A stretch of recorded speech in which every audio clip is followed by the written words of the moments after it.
One does not realize the complexity of having choices till one has it, right? And I think that was the biggest thing that I realized, that it's much harder to take a decision when you have the choices versus you don't.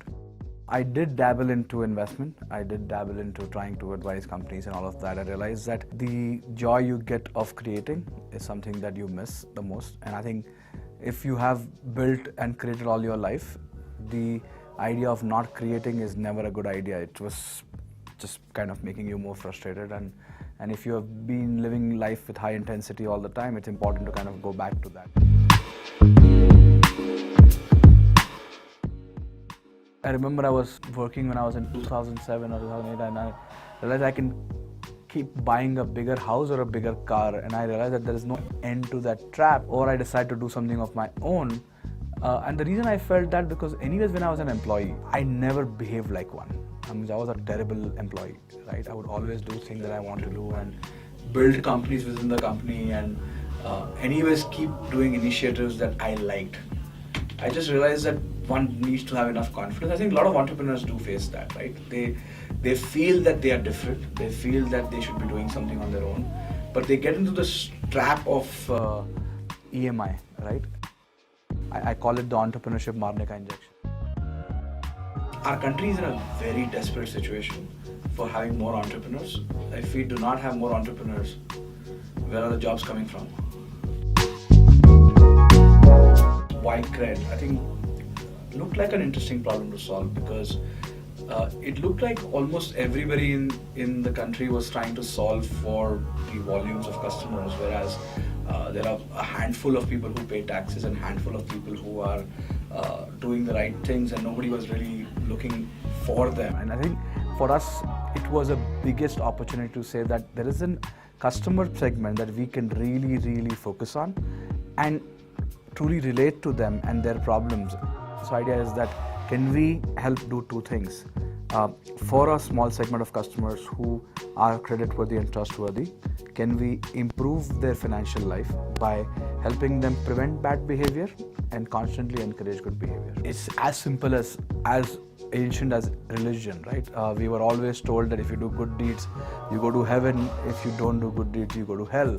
I can't construct hell technically, so I can create at least a positive environment, right? So I think in a country like India, which is so large, right, it is extremely hard to go around kind of punishing people, right? It's not even a practical solution, but you can definitely encourage good behavior, right?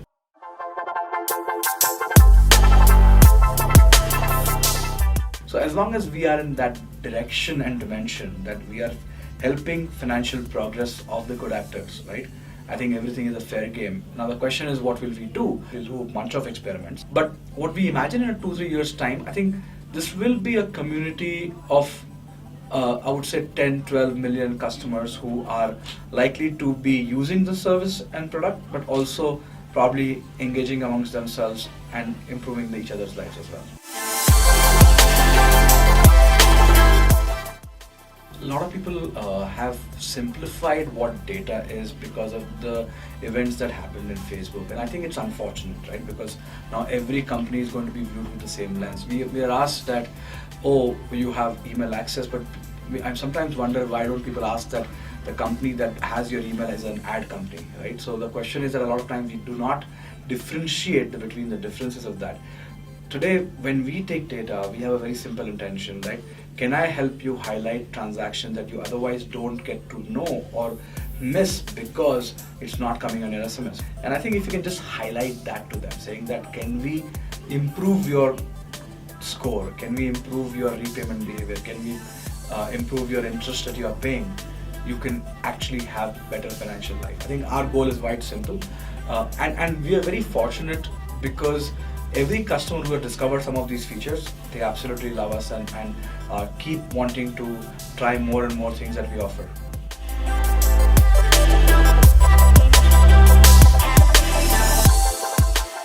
The country behaved very, very differently post demonetization, and we were doing this way before when Paytm started, right? So the thing is, but one cannot regret all of these things. Life is all about these left and right turns that you can keep regretting, I missed it, right? But you can be thankful that you were right about doing something that just way ahead of time. And like when we did credit card and credit, like a lot of people are saying, why are you focusing on everybody's doing UPI? But the thing is, credit cards have grown from 18 million cards to 45 million cards in 3 years' time, and spends on credit card has gone from $1.8 billion a month to $8.5 billion is exactly the same period of time. So the question is that sometimes doing contrarian things hurts you if you don't time it right. But sometimes if you time it right, it can turn out to be quite well. So I think I have zero regrets for whatever happened. But the thing is that I'm glad that at least the thesis that we were way ahead of others to pick worked out. I have a simple philosophy. I believe that India is such a early market. Competing is rarely going to create wealth, but creating newer opportunities will create more wealth, right? So I think there are so many gaps in the market that if you go for the blue ocean strategy, you will actually create more wealth versus compete on existing sectors and destroy wealth that exists. And I think I believe Indian entrepreneurs need to realize that wealth is not zero sum, and therefore it has to be thought of it not as something like a zero sum where only when I lose you win and only when you lose I win. It's not the situation. Everybody can win. If the economy is going to go to 6 trillion, there will be enough people who will be wealthy.